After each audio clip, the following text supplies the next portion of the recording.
জন্মের আগে প্রিয় নবী বাবা হারালেন, 6 বছর বয়সে মা হারালেন, 8 বছর বয়সে দাদা হারালেন। এবার আছে শুধু একজন চাচা। এমন চাচা বাবার চেয়েও বেশি আদর করে বিষ্ণু ইসলামকে লালন পালন করলেন। এই আবু তালেবের ভয়ে আবু জাহেল আমার প্রিয় নবীর গায়ে হাত লাগাতে পারে নাই। তার মানে ভালোবাসায় কোনো ভেজাল? ভেজাল আদর্শে। ভেজাল কিসে? শেষ নিঃশ্বাস ত্যাগ করার আগে আবু তালেব অসুস্থ। আবু জাহেল উতবা সাইবা একদিকে, আমার নবী আরেকদিকে।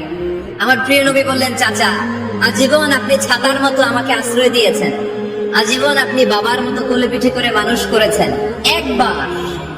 একবার শুধু আমার কানে কানে বলেন লা ইলাহা ইল্লাল্লাহ মুহাম্মাদুর, বাকিটা আমি আল্লাহর সাথে বুঝে নেব। কিন্তু আবু জাহেল পাশে আছে না নাই?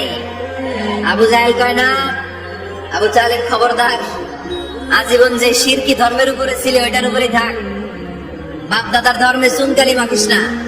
একবার আবু তালেব প্রিয় নবীর নুরানি চেহারার দিকে তাকায়, মনে মনে ভাবে এখনই পড়ে ফেলি কালিমা, মুহাম্মদের আদর্শই আমার আদর্শ বানায় ফেলি।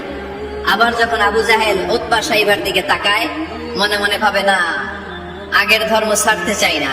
এই দোটানা অবস্থা থেকে শেষ নিঃশ্বাস ত্যাগ করার আগে আবু তালেব এটা বলে মারা গিয়েছে, আলা মিল্লাতি আব্দুল মুত্তালিব, আমি আব্দুল মুত্তালিবের শিরকি ধর্মের উপর থেকে শেষ নিঃশ্বাস ত্যাগ করলাম। তার মানে আল্লাহর দেয়া বিধান অনুযায়ী সে জান্নাতি না জাহান্নামী? শুধু যে নবীরে ভালোবাসছিল কোনো কাজে আসছে?